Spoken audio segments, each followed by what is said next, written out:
विशेष रूप से प्रक्रिया जो होती है उन पर जोर देते थे। तो मनु जी से नकारात्मक हो गई। मनु जी से कह दिया मैं शादी नहीं करूंगा। मनु जी गए ब्रह्मा जी के पास, ब्रह्मा जी से निवेदन किया। ब्रह्मा जी बोले हम आएंगे। ब्रह्मा जी पधारे। ब्रह्मा जी को देख करके नारद जी और प्रियव्रत खड़े हो गए, उठ के नमस्कार प्रणाम किया। बातचीत हुई। ब्रह्मा जी बोले भाई प्रियव्रत तू मेरा पोता है, मैं तेरे से दुर्भावना को लेके बात नहीं कह रहा हूं। तेरा जो हित, तेरा कल्याण है, तेरी आत्मा का भला हो, तेरा परिवार का भला हो, इसी बात को लेकर के मैं कहने जा रहा हूं कि तू शादी कर ले। देखो इंद्रियों को विजय हुए बिना, इनके जीते बिना जंगल में चला भी जाएगा, वेश भी धारण कर लेगा, भगवा कर लेगा, गेरवा कर लेगा, जो भी कर लेगा, तो क्या होगा बेटा? पहले ग्रस्त को भोग लो, देख लो अच्छी तरह, और उसके बाद में तेरी कोई संतान है होती हो तो उनको राजगद्दी देकर के तपस्या करना, भजन करना। ज्यादा का तो वो मान गए। नमस्कार प्रणाम हुआ, ब्रह्मा जी चले गए। तो विश्वकर्मा की लड़की वैष्मती नाम करके उनके साथ में इन्होंने शादी की। अग्निधर वगैरह उनके इनके पुत्र हुए और 11 करोड़ वर्ष तक राज्य किया है। एक दिन प्रियव्रत के मन में आई कि रात हो ही नहीं तो सुमेरु पर्वत पर, जो सुमेरु पर्वत कभी कभी जो आड़ में आ जाता है, व्यवधान, सूर्य के व्यवधान में आ जाता है, तो ऐसी स्थिति में रात हो जाती है। तो चमकीले रथ पर बैठ करके उन्होंने 7 प्रदक्षिणा की तो 7 दीप हो गए और 7 समुद्र बन गए। 7 समुद्र है, दीप, जम्बूफलक, शाल्मली, पुष्कर, शाक, पुष्कर, और 7 समुद्र कौन से? सारोद है, इक्षुरसोद है, सुरोद है, घृतोद, क्षीरोद, दधिमंडोद, शुद्धोद, सप्तजलधय। ये 7 समुद्र हुए। अब बताइए कि वो सागर है दूध के, तो वो दूध के सागर कहाँ है? दही का समुद्र, दूध का, घी का समुद्र, गन्ना का समुद्र, रस का, कोई पता ही नहीं है। वो कौन सी सृष्टि है, कौन सा देश विशेष है? ठीक है, भागवत में वर्णन आया है, संत महात्मा भी कहते हैं, लेकिन क्या कोई बताया कि अमुक जगह जो है अपने दूध का सागर खरीदना नहीं पड़े, अमुक जगह मीठा पानी है, नेर बना लो। भारत में पानी आ जाए, भारत में पानी की कमी है, विशेष रूप से राजस्थान में कमी है, तो पानी पानी हो जाएगा, फिर गाय कौन रखेगा? दूध और घी भी, घी का सागर, घृतोद, घी का भी समुद्र है। इतने लोग हैं। हमारे पहले जो राजा लोग थे वो इंद्र के पास में जाकर इंद्र के बराबर बैठते थे, त्रिलोकी का भी राज करते थे। अब इस त्रिलोक में कोई विशेष ऐसी कोई भूखंड होगा, ऐसा कोई विशेष तथ्य हो सकता है जिस पर ऐसा हो सकता है।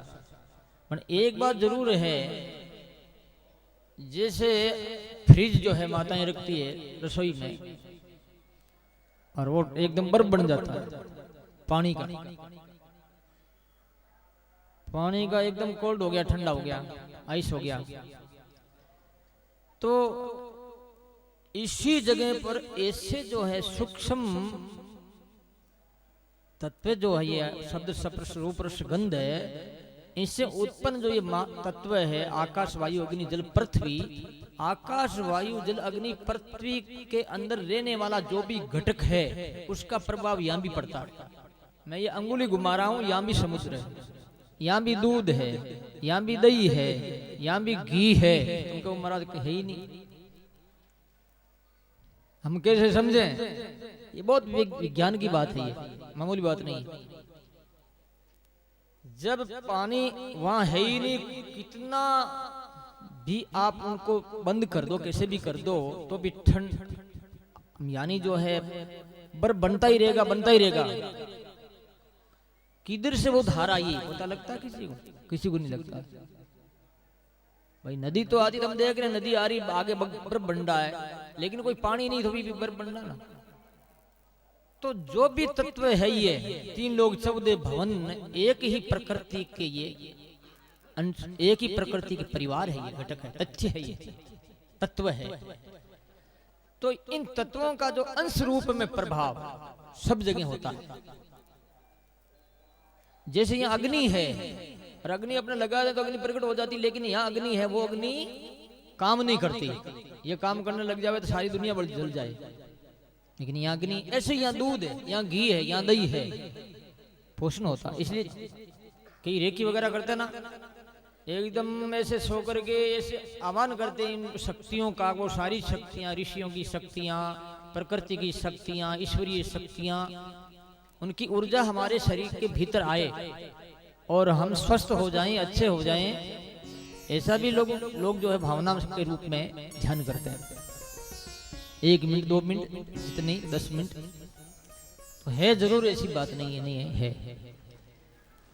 तो प्रियव्रत जो है 11 करोड़ वर्ष तक राज करने के बाद में अपने बेटा अग्निध्र को राज देकर के तपस्या करने चले गए। अग्निध्र के बेटा हुआ नाभि, नाभि के हुआ ऋषभ, ऋषभ देव जो है बड़े महान पुरुष और ईश्वरीय ईश्वर है, हमारे 24 अवतारों में अवतार है। ऋषभ देव जी के इतना तेज तप को इंद्र सहन नहीं कर पाया। इंद्र के मन में ईर्ष्या हो गई, देवताओं को ईर्ष्या होती है, ये इंद्र का मानस अच्छा नहीं। ऋषभ देव जी का इतना प्रभाव, ख्याति फैलने लगी 3 लोक 14 भवन में, तो इंद्र ने क्या किया, वर्षा बंद कर दी। अब देखता हूं क्या करेगा। ऋषभ देव जी योग माया के द्वारा बादल बना करके इतनी वर्षा कर दी कि पानी पानी कर दिया। इंद्र का मान मर्दन हुआ।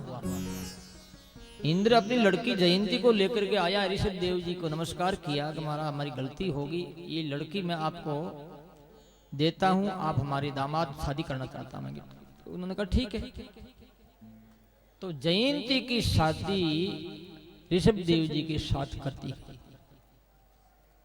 ऋषभ देव जी के 100 लड़के हुए, सबसे बड़े हुए भरत। 9 लड़के 9 योगेश्वरों के रूप में उनका नाम है। 9 लड़कों की जो कथा आएगी 11 स्कंद में, कवि हरि अंतरिक्ष प्रबुद्ध पिपलायन आविर होत्र द्रुमिल चमस्कर भाजन, ये नाम है।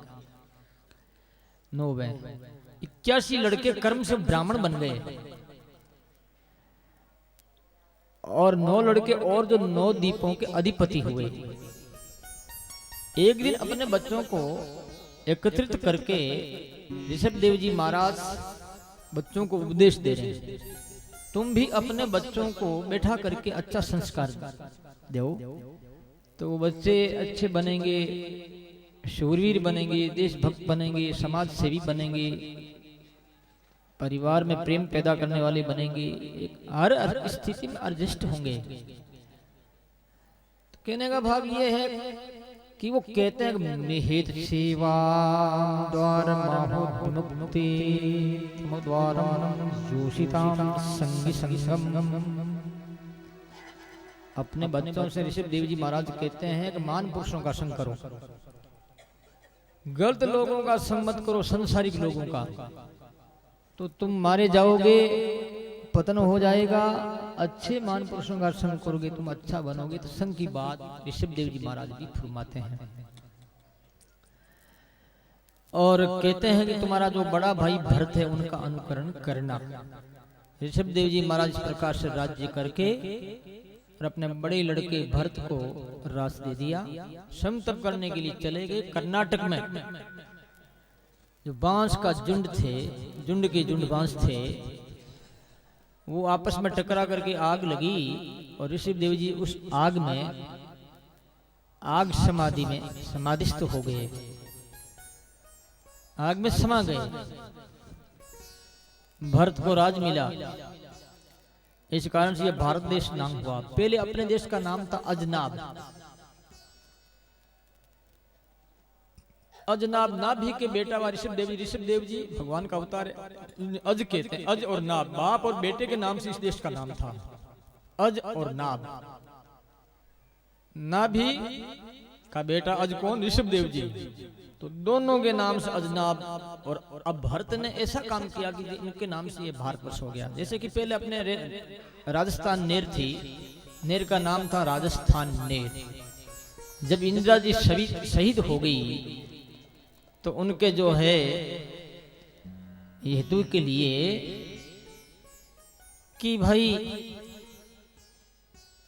इनकी बहुत देन रही है और इन्होंने देश के लिए बलिदान दिया है, तो देश का फर्ज होता कि इनका भी नामकरण इस नदी के साथ जोड़ दिया जाए। तो इंदिरा नेर कहने लगी राजस्थान नेर को। ऐसे हो जाता, कोई काम हो जाता है। मैं कोई राजनीति की बात नहीं बता रहा हूं आपको। कहने का मेरा भाव यह है, लोग दया करने लगते हैं, उनको दया आ जाती है, अपना आप ही ये होता काम। तो भारतवर्ष नाम पड़ गया इनका।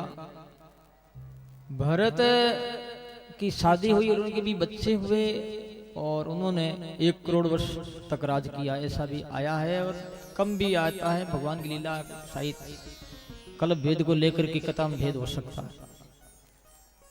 अपने लड़कों को रास दे करके वो भी गंडकी नदी के किनारे आकर के तप करने लगे। एक दिन कोई हिरण जो है, हिरनी, वो दौड़ती हुई आ रही थी, प्यासी थी, पानी पीने के लिए झुकी। इतने में जोर से दहाड़ मारी, एक सिंह ने छलांग मारी, वो आगे गई, लेकिन उनका बच्चा गर्भ जो पानी में गिर गया और वो आगे जाके मर गई। वो पानी में तैरने लगा। उस समय में भरत जी महाराज ने देखा कि ये बेचारा जीव मर जाएगा। दौड़ करके आए, वो हाथ में लेकर के उनको आश्रम में ले गए, पाला पोसा। लेकिन उनके साथ में उनकी ममता हो गई। ममता हो गई। एक दिन वो झुंड में चला गया। भरत जी दुखी हो गए, कह मेरा चला गया, मैं क्या करूं। इतने में उनकी मौत आ गई और उनको हिरणी के गर्भ में जाना पड़ा और हिरण के रूप में उनको जन्म लेना पड़ा। वो दुखी हो गए, कब क्या करूं। इसलिए तपस्या करो, कुछ भी करो, अनुष्ठान करो, इनके साथ में विवेक की आंख होनी चाहिए। विवेक के बिना कुछ नहीं है। एक्सीलेटर दबा रहा है जोर से और लाइट नहीं है तो मोटर किस खड्डे में जाके पड़ेगी, कोई भरोसा नहीं। देखना चाहिए। तो भक्ति में भी विवेक की आवश्यकता। ये तपस्वी थे, लेकिन जड़ भरत जी जो आगे बनेंगे, इनके पूर्व में जो इनकी स्थिति रही है, इसके विषय में आपको बता रहा हूं। इनका एक ही कारण है कि ये इन्होंने अच्छे महापुरुषों का संग नहीं किया, सत्संग नहीं किया। सत्संग नहीं करने के कारण से इनकी ममता हिरण में रह गई। इतने बड़े चक्रवर्ती राजा राज छोड़ करके और नदी के किनारे जाके तप करते हैं, फिर साधारण हिरण के बच्चे से प्रेम नहीं करना चाहिए, दया करनी चाहिए, लेकिन आसक्ति नहीं करनी चाहिए। आसक्ति करने के कारण से, अब तो पहले जन्म की बात तो याद है इनको कि मैं पहले भरत महाराजा था, जंगल में आकर के मैंने तपस्या की, हिरण के साथ मेरा प्रेम हो गया, अंत समय में हिरण याद रह गया और मुझे हिरण बनना पड़ा। अब मैं क्या करूं, मनुष्य जन्म कब मिलेगा। एक दिन ऐसा दिन आया, उनको पता लगा नदी में आधा शरीर बाहर, आधा शरीर नदी में, अपना शरीर को छोड़ दिया और उन्होंने जन्म लिया आंगिरस गोत्र ब्राह्मण परिवार में। जन्म ले लिया उन्होंने। अब उनको याद है कि अब तो बोलना ही नहीं है, बोलेंगे तो बहुत खराब हो जाएगा मामला। बोलिया और बोया मारवाड़ी मुकाबत, मौन हो गए। बाप कहता है बेटा अरे तू बोलता नहीं, ओम भूर्भुवस्सुः ओम तत्सवितुर्वरेण्यं भर्गोदेवस्य धीमहि धियो यो न प्रचोदयात्। बेटा गायत्री मंत्र को जप कर रहे तू ब्राह्मण, बोले ही नहीं, ज्यादा करे टोम कह दे, ओम कटोगे टोम कह घूम। दुनिया से उल्टा चलो, दुनिया से उल्टा चलोगे दुनिया अपना आप छोड़ देगी तुम्हें। क्या महाराज क्या करें, माने छोड़े को नहीं, मारी ली गई मारा छोरा। तेरे बच्चे तो तुझे धक्का देंगे, तेरी और तुझे धक्का देगी। देख सेवा करना छोड़ दे, धंधा करना छोड़ दे, कमाना पैसा कमाना छोड़ दे, लुगाई को फैसिलिटी देनी छोड़ दे, वो कहेगी राग गुजा धारे ला रही रहे, मैं कहीं खाई लियो। वो कही है देवी मैं थारे आगे आई कहीं खायो, ये नहीं थार जोड़ी हूं, क्या करें। मारवाड़ी में का बता घड़ी। बोलो राम। तो ये स्वार्थ के हैं सभी, परमार्थ के दुश्मन है, जिनको समझे से वो हमारे दुश्मन।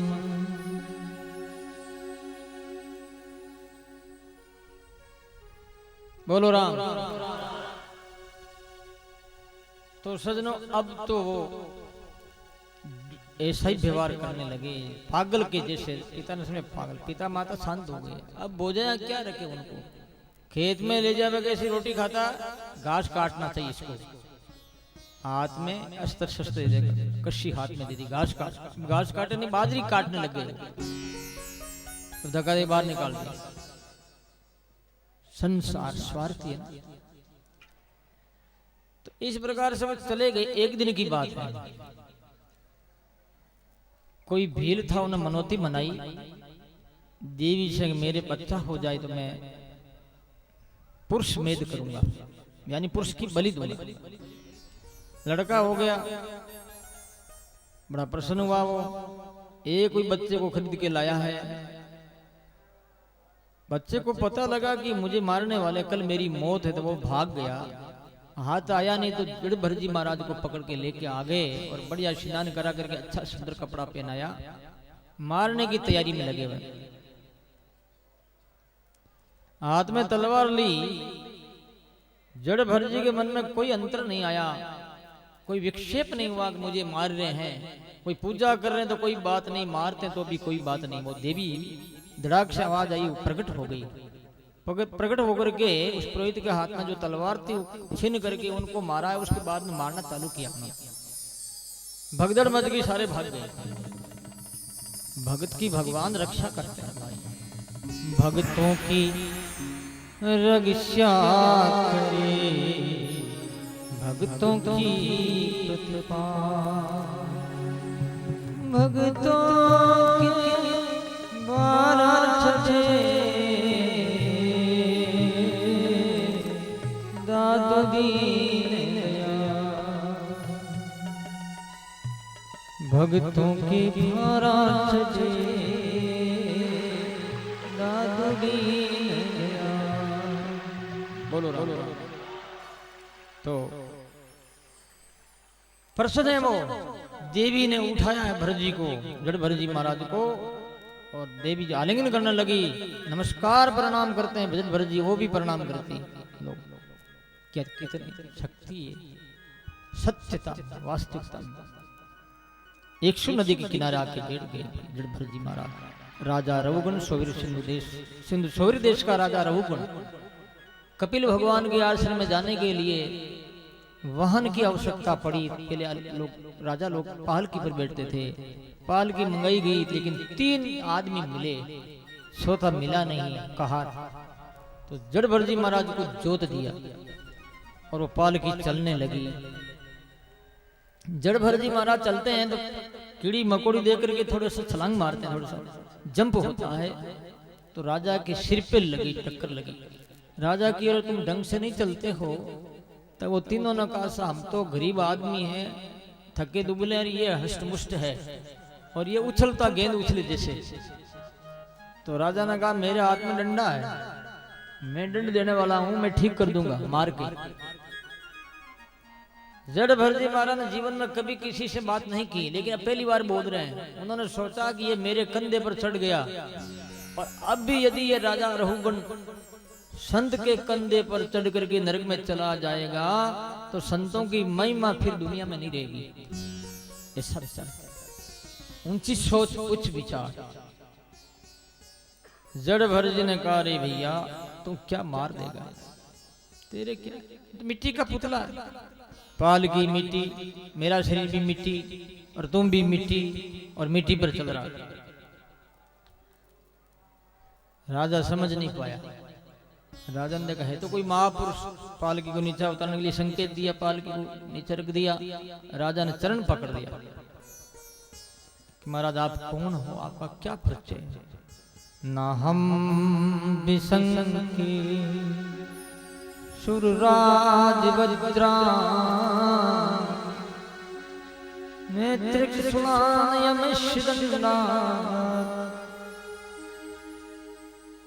मुझे इंद्र के वज्र से भय नहीं है, शंकर भगवान के त्रिशूल से भी भय नहीं है। मुझे भय है कि एक महापुरुष का तिरस्कार नहीं हो। तिरस्कार का भय है, मैंने आपका तिरस्कार कर दिया। तो कुछ बातें भी हुई। आखिर में जड़भर जी महाराज कहते रे मूर्ख, तो मोटी मोटी बातें बनाता है, कहता है तेरे को पता रवु गुणित तपसान याद जया निपुणात ग्रहादवान असंदसा जल जलाग्नि सूर्य बिना मेतपात हृदोभिषेकम। मान पुरुषों के संग किए बिना जीव का भला नहीं होता है। तपस्या से भी नहीं, वेदों के अध्ययन से भी नहीं, सदगुरु के चरणों की धूलि से जब तक स्नान नहीं कर ले तब तक जीव को कल्याण का अधिकार नहीं मिलता है। इसलिए संत कहते हैं मोहि लागी लगन चरण की, मोरी लागी लगन चरण की, मोरी लागी लगन चरण की।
शरण